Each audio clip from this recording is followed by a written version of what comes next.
হ্যাঁ ঠিক আছে। এটা হ্যাঁ করাতে হবে। যার কারণ করাতে হলে বলবা। বলেছে 5টি শার্টের ক্রয় মূল্য অর্থাৎ 5টি জামার ক্রয় মূল্য 3টি জামা বা শার্টের বিক্রয় মূল্যের সমান। মানে ক্রয় মূল্য মানে সিপি। 5টির ক্রয় মূল্য কি বলেছে, 3টির বিক্রয় মূল্য অর্থাৎ এসপির সমান বলা আছে, তাই তো? এটা যখন হলো তাহলে সিপি বাই এসপি কি হবে? সিপি বাই এসপি হবে হচ্ছে 3/5 হবে, কোনাকুনি গুণ করলে 3/5 হবে। এবার বলছে লাভ কত হবে? লাভ হচ্ছে বিক্রয় মূল্য থেকে ক্রয় মূল্য বাদ দিলে লাভ হয়। বিক্রয় মূল্য থেকে ক্রয় মূল্য বাদ দিলে 2 টাকা হচ্ছে, তাহলে 2 টাকা লাভ হচ্ছে। আর লাভ হয় হচ্ছে ক্রয় মূল্যের উপরে 2/3। আর 2/3 মানে কত?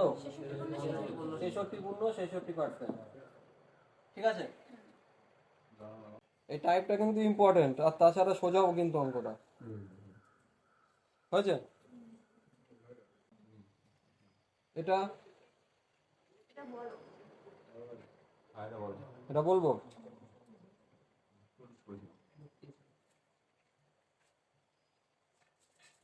কি বলেছে? 4টি সংখ্যার গড়, প্রথম দুটি সংখ্যার গড় শেষ দুটি সংখ্যার গড়ের দ্বিগুণ। তার মানে মোট 4টে সংখ্যা রয়েছে, তাই তো? 1 2 3 4। বলেছে প্রথম দুটো সংখ্যা, এই দুটো সংখ্যার গড় যা হবে সেই দুটো সংখ্যা গড়ের দ্বিগুণ হবে। অর্থাৎ এটা যদি এক্স হয় এটা কত হবে? 2x হবে, তাই তো? এবার যদি আর লাস্টে জানতে শেষ দুটি সংখ্যার যোগফল কত, সেই দুটি সংখ্যা মানে এটা গড় ধরেছি কিন্তু, তাই তো? গড় এক্স হলে অর্থাৎ আমার 2x এর ভ্যালু বের করতে হবে। তাহলে বলো, এখানে দুটো সংখ্যা আছে, এখানে দুটো সংখ্যা আছে, মোট 4টে সংখ্যার গড় কত? 24। তাহলে মোট কত হবে? 4 গুণ 24 হবে। 4 24 হবে, গুণ পরে করছি। আর এটা প্রথম দুটো সংখ্যার গড় 2x দেওয়া, তাহলে মোট কত হবে? 2 গুণ 2x হবে। আর তারপরে লাস্ট দুটো সংখ্যা 2 গুণ x হবে।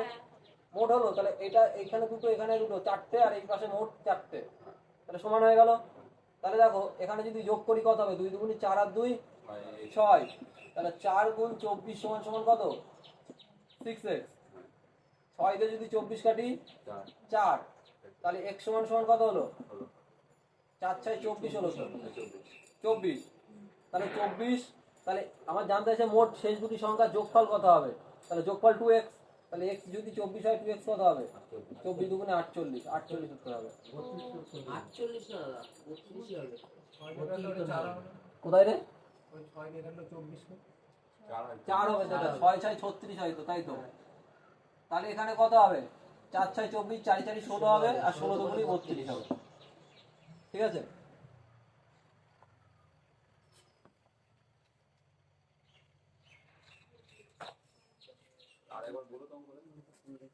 এই অঙ্ক গ্রুপে একটাকে দিয়েছিল না কয়দিন আগে একজন? তুই তো মনে দিয়েছিলি মনে হয়। এইটাই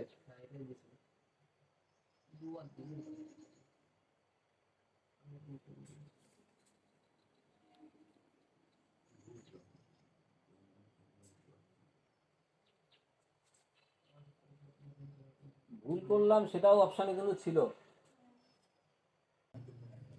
বলবো একবার নাকি? বলেছে মোট 4টে সংখ্যা আছে, তাদের গড় দেওয়া আছে 24। গড় মানে হচ্ছে মানে তার 4টে ভাগ করে যেটা হয় গড়ে যেটা দেওয়া, তার গুণ করলে মোট পাওয়া যাবে।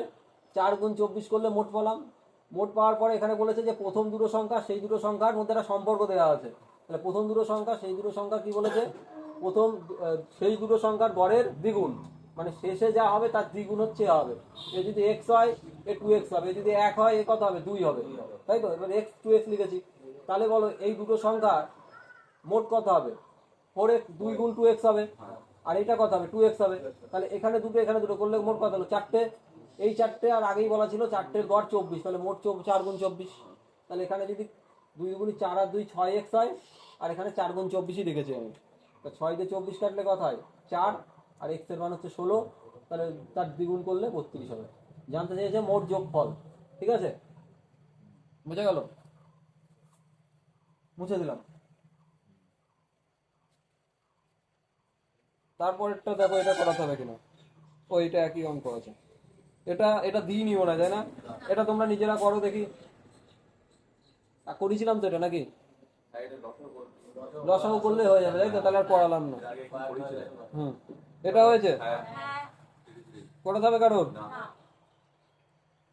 এটা হ্যাঁ, এটা পড়াও। এটা উৎপল দিয়েছিলি না আগে একদিন? হ্যাঁ। দেখো আমি কি বলেছিলাম, 58 টু দি পাওয়ার 29 ছিল, তাই তো? এটা ছিল, আমি বলেছিলাম 29 কে 4 দিয়ে ভাগ করতে। 4 দিয়ে ভাগ করলে কত হয়? 4 7 28 হলে ভাগশেষ কত থাকে? 1। এই 1 থাকা মানে হচ্ছে 58 টু দি পাওয়ার, তার মাথায় 1। এই 4 কেন 5 দিয়ে তো? 4 দিয়ে ভাগ করতে হবে, আমি তাই বললাম 4 দিয়ে ভাগ করতে হবে। এইটাকে 5 দিয়ে ভাগ করার কথা বলেছে, পাওয়ারটাকে 4 দিয়ে ভাগ করব, করে ভাগশেষ থাকলো 1। এটা নিয়ম। এই চ্যাপ্টারটা যখন ডিটেইলসে করাবো তখন বলে দেবো। এটা আগে দেখে রাখো, 4 দিয়ে যখন ভাগ করা হয় কত হয়? 4 7 28, 28 হলে 1 পড়ে থাকে, সেই 1 রাখলাম। তার মানে মাথায় এখন কত আছে? 1 আছে। 58 টু দি পাওয়ার 1 মানে কি? 58। তো 58 যখন হলো 5 দিয়ে ভাগ করলে কত হলো? 55 চলে গেলে আর কত শেষ থাকে?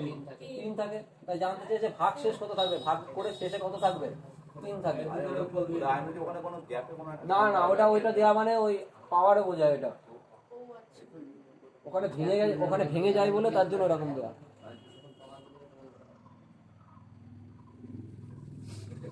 হয়েছে? এটা করাতে হবে। হ্যাঁ, এই অঙ্কটা যখন বের করেছি।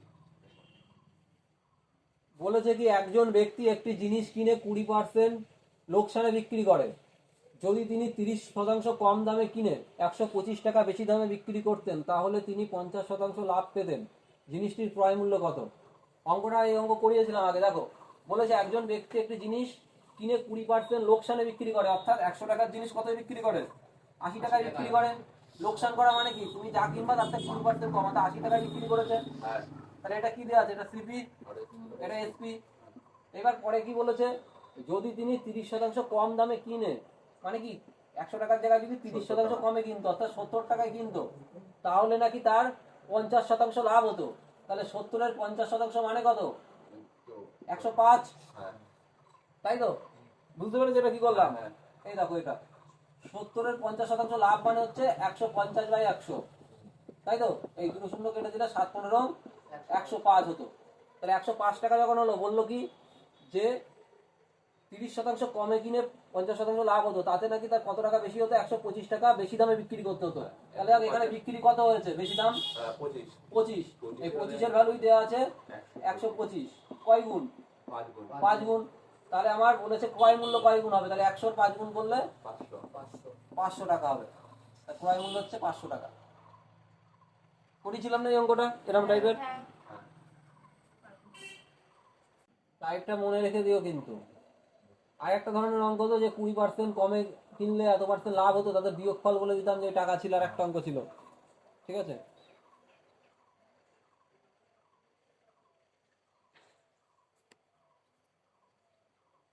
হয়ে গেছে? মুছে দিলাম। বলতে হবে আর?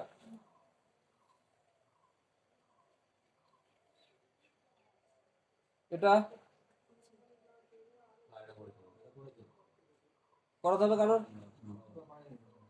দেখো কি বলেছে, একটি নৌকা সমান গতিতে 54 কিমি দূরত্ব অতিক্রম করতে পারে, মানে 54 তার গতিবেগ দেওয়া আছে, তাই তো? যদি নৌকার গতি 3 কিমি পার ঘন্টা বৃদ্ধি পায়, না এখানে সমান গতিতে 54 কিমি দূরত্ব যেতে পারে, মানে এখানে দূরত্ব দেওয়া আছে 54 কিমি, ঠিক আছে?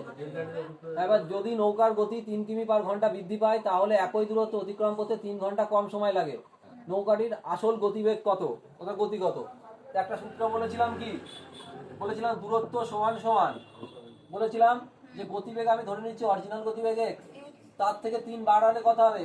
x + 3। আর তাদের মধ্যে পার্থক্য কত? এই দুজনের মধ্যে 3। আর সময় কত কম বেশি লাগছে?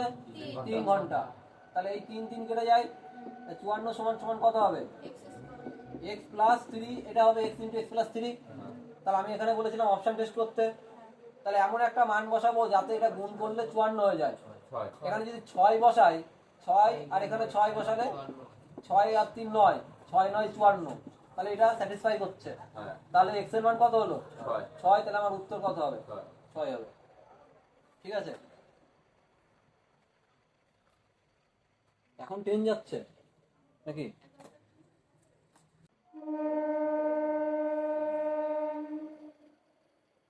বোঝা গেছে সবার?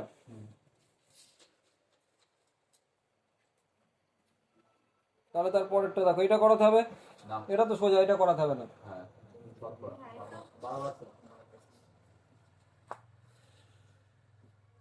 এটা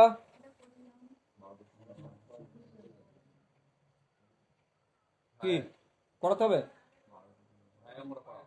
পারিস নি। বলেছে 12টি সংখ্যার গড় হচ্ছে 60। যদি প্রথম 5টি সংখ্যা থেকে 12 বিয়োগ করা হয় এবং পরবর্তী 7টি সংখ্যার 10 যোগ করা হয়, তাহলে নতুন গড় কত হবে? তাহলে প্রথমে 5টা, লাস্টে 7টা, তাহলে মোট কত হলো? 12টা। সেই 12টার কথাই আগে বলা আছে, তাই তো? তাহলে বলেছে তাহলে নতুন গড় কত হবে? তাহলে দেখো 12টা সংখ্যার গড় যদি 60 হয়, তাহলে মোট কত হবে? 12 গুণ 60 হবে, তাই তো? প্রথম 5টার থেকে কত বিয়োগ করছে? 12 বিয়োগ করছে, তাহলে মোট কত? 5 গুণ 12 বিয়োগ চলে যাবে না? একটার থেকে যদি 12 হয়, তাহলে মোট 5টার থেকে মাইনাস হবে। আর পরের 7টার থেকে কি বলেছে? 10 যোগ করছে, তাহলে 7-এর সাথে 10 যোগ করলে মোট 7টা নাম্বারের সাথে 10 যোগ করা হবে, আর সেটা যোগ বলে যোগ করলাম। এবার বলছে নতুন সংখ্যার গড় কত হবে? নতুন সংখ্যা মানে সেই ঘুরে ফিরে সে 12টা সংখ্যায় থাকছে, তাহলে 12 দিয়ে ভাগ হবে, ঠিক আছে? তাহলে দেখো এইটা যদি 12 দিয়ে কাটি, এই 12 কেটে যায়, এই 12 কেটে যায়, তাহলে 60 আর 5 বিয়োগ করলে কত হয়? 55 যোগ 7 গুণ 10 বাই আর একটা 12 থাকে কিন্তু, কারণ এর 12 আমি কাটিনি, তাই তো? তাহলে এটা থাকে, তাহলে 6 2 দিয়ে কাটলে 6, 2 দিয়ে কাটলে 5, তাহলে 55 যোগ 35 বাই 6। যদি এটা 36 হতো তাহলে কত হতো? 6, অর্থাৎ 55 আর 6 61 হতো। তার মানে 61 থেকে কিছুটা কম উত্তর হবে। 61 থেকে কম উত্তর এই 60.83।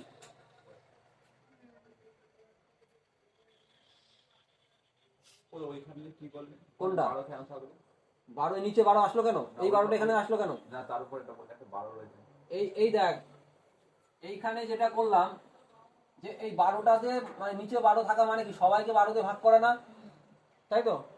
12 থাকা মনে কর এখানে রয়েছে 50 গুণ 12, এটা রয়েছে, ঠিক আছে?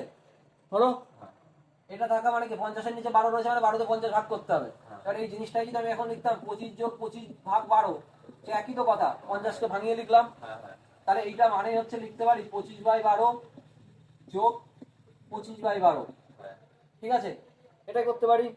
এটা যখন করতে পারি তাহলে এই 12 থাকা মানে কি এর নিচে 12 যাবে, এর নিচে 12 যাবে, এর নিচে 12 যাবে। কিন্তু দেখ এর নিচে 12 নেই, এখানে 12 আছে, না। তার জন্য 12 কাটতে পারিনি আমি। এখানে যেমন কাটতে পেরেছি, এখানে কাটতে পেরেছি, এখানে কাটতে পারিনি, তাই ওর নিচে 12 রেখেছিলাম। তাহলে কত ছিল তখন? এখানে ছিল 55 হয়েছিল যোগ 7 গুণ 10 বাই 12, 2 দিয়ে কাটলে 6, 2 দিয়ে কাটলে 5, তাহলে একবার আমি বলেছিলাম 61 থেকে কিছুটা কম হবে, তাই বলেছিলাম, তাই তো?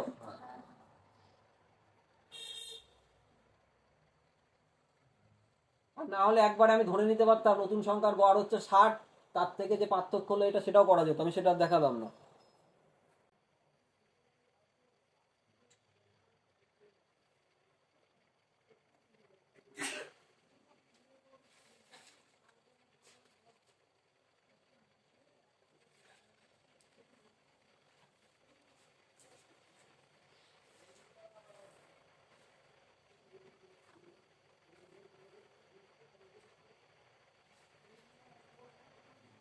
পাল্টে দেবো,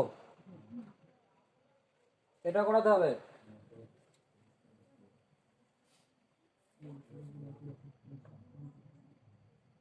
এটা বলবা যদি কারো করাতে হয়। এই অঙ্কটা করা হয়েছে। এটা হ্যাঁ বলেছে 15 সেমি ব্যাসার্ধের একটি কঠিন অর্থাৎ সলিড, ঠিক আছে, ধাতব গোলক গলিয়ে 15 সেমি ভূমির ব্যাস বিশিষ্ট একটি শঙ্কুতে পুনর্গঠন করা হয়। শঙ্কুটির উচ্চতা কত? তা কি বলেছিলাম, কোনো জিনিসকে গলিয়ে অন্য জিনিস তৈরি করলে কি সমান থাকে? আয়তন সমান থাকে। তাহলে বলো গোলকের আয়তন কি? 3.5 পাই আর কিউব।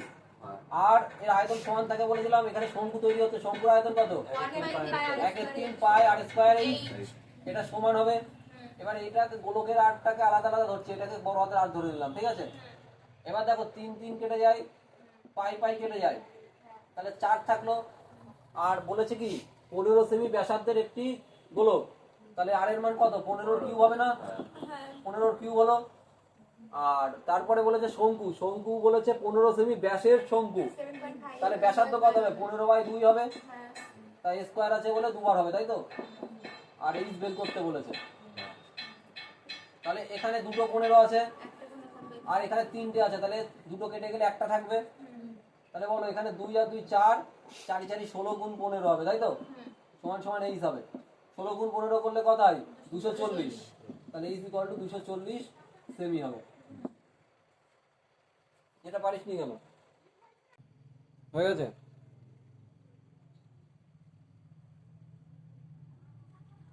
পাল্টে দিলাম। এটা হ্যাঁ করেছিস? করাতে হবে না তাহলে? এটা 120 কি করে করেছিলে? ওই পার্সেন্টেজের বিয়োগফল আর এটা যোগ করে? তাহলে নিয়ম মনে রাখোনি, ট্রিক্স মনে রেখেছো, কিন্তু ট্রিক্স পুরো মনে নেই। এখানে দেখো কি বলেছে, একটি পরীক্ষায় নবীন 21% নাম্বার পেয়ে 25 নম্বরের ফেল করে, তাই তো? যদি সে 46% নাম্বার পায় তাহলে 5 নাম্বারের জন্য ফেল করে। তোমার ট্রিক্স ওইটা হচ্ছে যখন পাস আর ফেল বলতো তখন যোগ হতো, আর যখন দুটোই ফেল দুটোই পাস বলবে তখন বিয়োগ হবে। ঠিক আছে? এখানে দেখো দুটোই ফেলের কথা বলেছে, তাহলে বিয়োগ করতে হবে। পার্সেন্টেজের বিয়োগ করলে কত হয়? 25 আর 46 বিয়োগ করলে 21 আর 46 বিয়োগ করলে 25 হয়, তাই তো? তাহলে 25% পার্সেন্টেজের বিয়োগ, আর নাম্বারের মধ্যে বিয়োগ করলে কত হয়? নাম্বারের মধ্যে বিয়োগ করলে হয় 20 20 হবে, তাই তো? তাহলে বলো 25% মানে 20। তাহলে পরীক্ষা 100%, 100% মানে কি এর সাথে 4 গুণ করা, এর সাথে 4 গুণ করা, তার মানে 100% এর ভ্যালু কত হবে? 80 হবে। ঠিক আছে? ওখানে যদি পাস ফেল বলতো তাহলে তোমারটা ঠিক ছিল, এখানে ফেল বলেছে দুটোই। হয়ে গেছে? তারপরেরটা এটা না করাতে হবে না? এটা করাতে হবে। বলেছে পঙ্কজ দুটি বাইক কিনেছিল। প্রথম বাইকটি 24,000 টাকায়, দ্বিতীয় বাইকটি 20,000 টাকায়। সে প্রথম বাইকটি 20% লাভে এবং দ্বিতীয় বাইকটি 30% ক্ষতিতে বিক্রি করেছিল। মোটের উপর লাভ বা ক্ষতি কত? মানে কত টাকা লাভ না ক্ষতি হয়েছে সেটা বের করতে হবে, তাই তো? তাহলে দেখো এখানে দুটোই বলেছে 24,000 টাকা আর 20,000 টাকা, এটা কি দেওয়া আছে? দুটো বাইকের ক্রয় মূল্য দেওয়া আছে, তাই তো? প্রথম বাইক আর দ্বিতীয় বাইক, তাই তো? তা প্রথম বাইকের ক্রয় মূল্য দেওয়া 24,000 টাকা, এটা দেওয়া 20,000 টাকা, তাই তো? এটা ক্রয় মূল্য দেওয়া আছে, হলো? এবার বলেছে নাকি এই বাইকটা 20% লাভে বিক্রি করছে। 20% লাভে বিক্রি করা মানে কি 120-তে বিক্রি করা, তাই তো? আর এই বাইকটা বলেছে 30% ক্ষতিতে, অর্থাৎ 70-এ বিক্রি করা, তাই তো? তাহলে বলো এর 12% এটা করলে কত হয়? 12 আর 24 এর পার্সেন্টেজ তুলে দেওয়া মানে কি দুটো শূন্য কেটে যাবে, দুটো শূন্য কেটে গেলে 12 গুণ 2400 গুণ 120, এটা হবে না? তাই হবে তো? আর এর 70% করা মানে কি 200 গুণ 7 হবে, তাই হবে তো? তাহলে যখন এটা হলো 7 হবে না 70 হবে? 70 হবে, 70 হবে। তাহলে 7 দুগুণে 14, কটা শূন্য? 3টে শূন্য। আর এখানে 12 আর 24 গুণ করলে 4 12 48 এর 8 হাতে 4, 12 দুগুণে 24 আর 4, 24 আর 4 28, তাই তো? তাহলে এটা কি হলো? এইটার এটা ক্রয় মূল্য, এটা ক্রয় মূল্য, এটাও ক্রয় মূল্য বেরোলো, বিক্রয় মূল্য, বিক্রয় মূল্য, অর্থাৎ এসপি বেরোলো, তাই তো? ওটা বাদ দিলে তাহলে বলো মোট আমার ক্রয় মূল্য কত? ওই তো 24 আর 20, 44,000 44,000 টাকা, 44,000 টাকা, তাই তো? যোগ করে বাদ দিলে 44,000 টাকা। আর বিক্রয় মূল্য কত টাকা বলো? এই দুটো যোগ করলে 14 15 16 16 28 আর 10 38 38 42,080। এখানে আর একটা শূন্য কম হয়ে গেছে তোরে, হ্যাঁ এখানে একটা শূন্য বেশি হবে, ঠিক আছে? তাহলে এবার যখন এটা যোগ করবো কত হবে? দুটো শূন্য 42,80। আর এটা হচ্ছে ঠিকঠাক করে বলছিস করে 42,800 42,800, তাই তো? তাহলে বলো এটা হচ্ছে 44,000, এটাতে বিয়োগ করলে তাহলে আমি কি পাবো? এটা হচ্ছে ক্রয় মূল্য, এটা বিক্রয় মূল্য, বাদ দিলে কি হবে? লস হয়ে গেছে না? তাহলে লস হবে নিশ্চয়ই, প্রফিট গুলো হবে না। 1200 লস। তাহলে ক টাকা লস হয়েছে? 1200 টাকা 1200 টাকা। তাহলে সেটাই জানতে চাইছে, লস কত টাকা হবে? 1200 টাকা, এইটা হবে। বুঝতে পারলে? হুম, বলছে সহজ অঙ্ক ছিল, আমি যখন 20 মিনিটে করবি তখন মনে হবে না যে না টাইপ তো এটা, টাইপ তো ইম্পর্টেন্ট, টাইপ তো তোমার জানা আছে। যে বড় অঙ্ক দিয়েছে দাদা, তার খাবার পর 3 থেকে 4 অঙ্ক পড়ানো আছে। টাইপ গুলোই মনে রাখতে হবে, অঙ্ক সব তো সোজা আসবে এমন তো না, কিছু কিছু ক্যালকুলেটিভ থাকবে।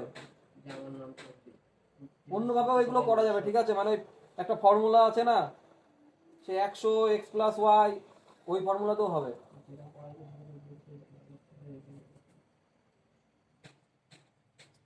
বুঝতে কি পেরেছো সবাই?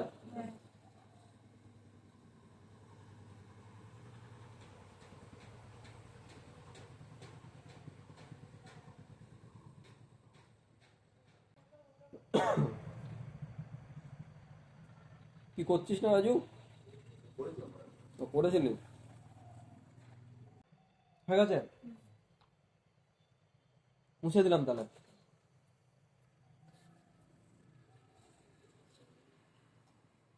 তারপরেরটা দেখো, এটা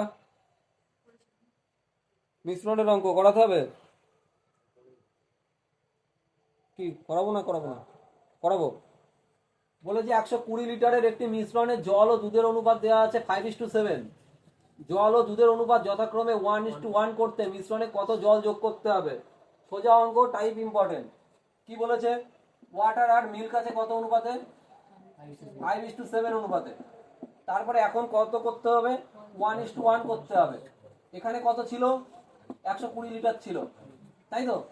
এবার বলেছে যে কত জল যোগ করতে হবে। জল যোগ করা মানে এখানে যোগ করতে হবে, তাই তো? আর মিল্কের কোনো যোগ বিয়োগের কথা কিছুই বলেনি। তাহলে মিল্ক আগে যা ছিল এখনো তাই থাকবে না? যদি আগে যা ছিল এখনো তাই থাকে, তাহলে এটাকে 7 করতে হবে। এটা 7 করা মানে এটাও 7 করা, তার মানে এটাও 7 হবে, এটাও 7 হবে, তাই তো? তাহলে বলো, তাহলে এর মধ্যে কত যোগ করা হলো? 2 ইউনিট যোগ করা হলো না? আর এটা মোট কত? 12। এই 12 ইউনিটের ভ্যালু দেওয়া আছে 120 লিটার, 10 গুণ। তাহলে 2 এর 10 গুণ করলে কত হবে? 20 হবে। অর্থাৎ 20 লিটার জল যোগ করতে হবে।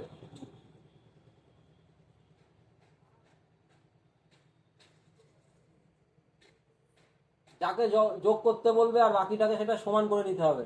এখানে দুধকে সমান রাখতে হবে, ঠিক আছে? তারপরে এটা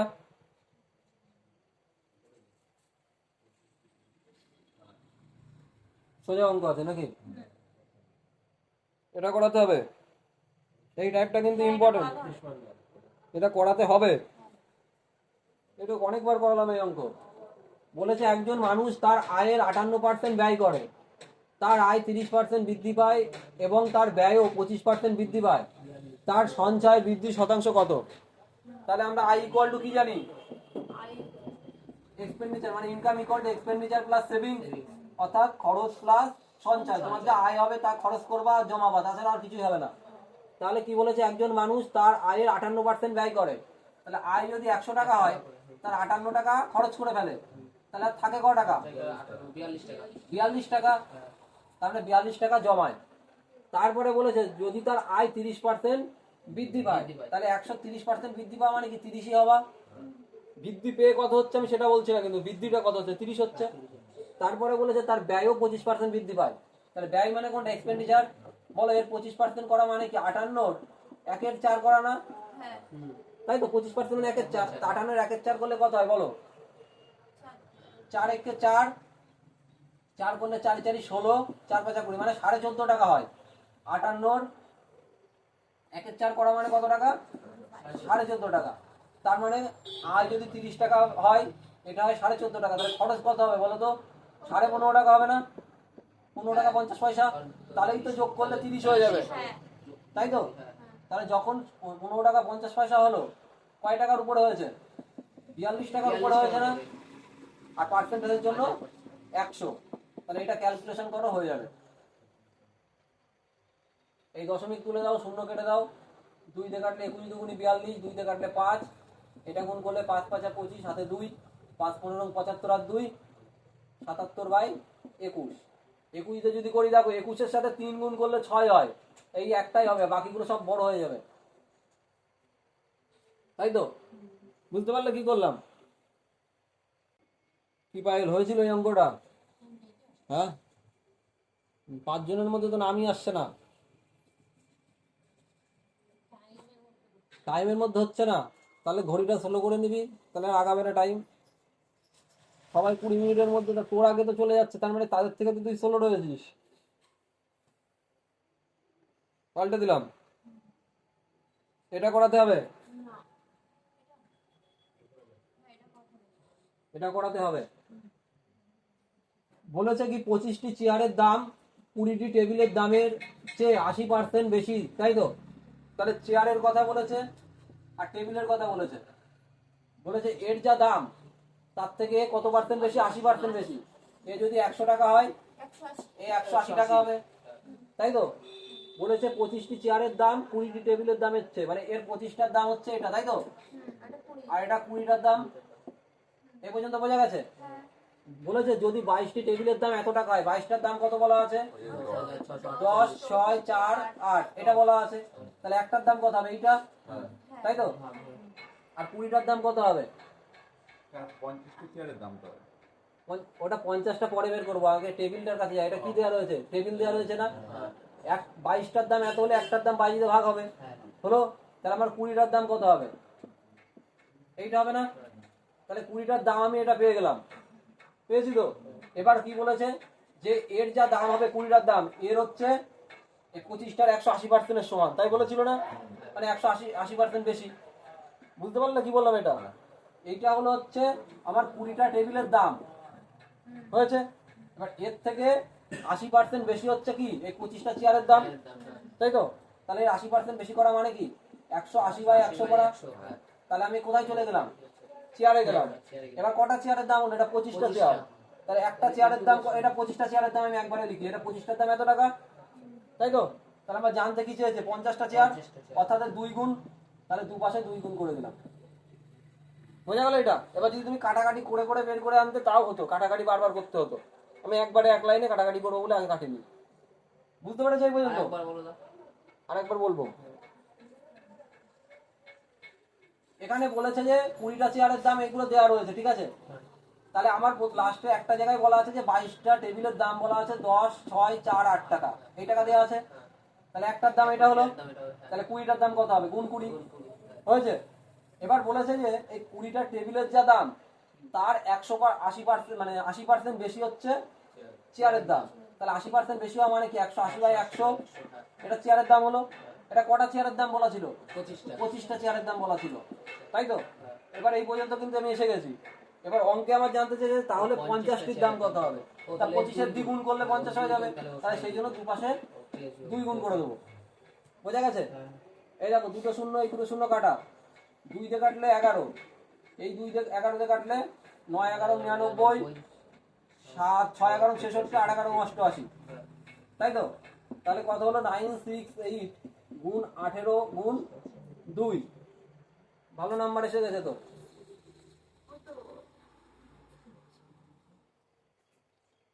তাহলে দেখো, এটা যদি গুণ করি কত হবে বলো? 8 দুগুণি 16, 6 হাতে 1, 6 দুগুণি 12 আর 1 13 হাতে 1, 9 দুগুণি 18 আর 1 19 গুণ 18 হবে, তাই তো? এটা তো হবে। এবার দেখো, ঘুরে ফিরে নাম্বার ঘুরে ফিরে দিয়েছে, মানে আগে পরে করে দিয়েছে। দাগানোর সময় তাড়াহুড়ো করতে গিয়ে দেখা যাবে আর একটা দাগিয়ে দিলাম। ওই 34, 8, 48 হবে। 34, 8 এটা হবে। বলো 19 আর 18 গুণ করলে কত হয়? 19 আর 18 গুণ করলে বলেছিলাম না? ওই তো 348। 8, 8, 16, 8, 17, মানে 117, 70 আর 8, 9, 72। তাহলে 352।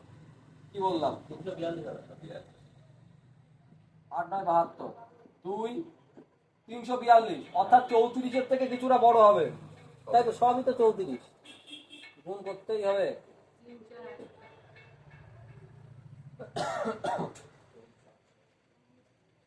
18 দুগুণি 36, 36-এর থেকে কম হবে, আবার 34-এর থেকে বেশি হবে। গুণ করে দেয়। ওই মাঝখানে রক্ষাটা হবে 2 নম্বর। 34, 84, 8। দেখো, এইটা যদি আমি লাস্ট কয় ডিজিট গুণ করি বলো তো? 6, 18 কত হবে? 18 করার নাম তো জানা নেই। 5, 90, 6, 108। বল 6, 18 কত হবে? তাহলে বুঝতে গেল কেন? বললাম তো আমি। ওটা মনে মনে বলেছি, জোরে বলিস না। না, 5 ছয় 18 108, অর্থাৎ হাতে কত? 10 আর 18 3 18 54 আর 10 কত হয়? 64। অর্থাৎ এই পর্যন্ত দেখো 48 এসে গেছে। 48 এই দুটো অপশানে আছে, এই যে 48, এই যে 48, তাই তো? তা আমি এখানে প্রথমে গুণ করে বললাম যে 34 থেকে বেশি হবে, কিন্তু তার এত বেশি হবে না। তাহলে উত্তর কোনটা হবে? এটাই হবে। আর নাহলে ডাইরেক্ট গুণ করবা, তাও হয়ে যাবে, ঠিক আছে? এত কিছু না ভেবে ঘুরে ফিরে সে পুরোই গুণ করবো, তাই তো? অঙ্ক ডেটাগুলো ভালোই দিয়েছে, সব 8 8 8 করে দিয়েছে, আর সব ঘুরিয়ে ফিরিয়ে দেওয়া। তুই দাগানোর সময় দেখা গেল যে তাড়াহুড়োতে এই 34 না এই 34 দাগাবি, ভুল হয়ে যাবে। কি করেছিলি এটা রাজু? হ্যাঁ, এই দেখো এইভাবে করেছিলাম। এই দেখো। হ্যাঁ, ওইভাবে লাস্ট হলো। ঠিক আছে, মিলে গেছে। এখন কি করে মিলিয়ে দিয়েছিস তুই? ঠিক আছে, হয়ে গেছে সবার? এইভাবেই মিলে আছে। ঠিক আছে, মিলে গেলে ভালো। পরীক্ষায় পারলে ভালো, মিলে যাওয়ার থেকে বড় কথা পরীক্ষায় ঠিক হওয়াটা নিয়ে কথা। পাল্টে দিলাম এইটা।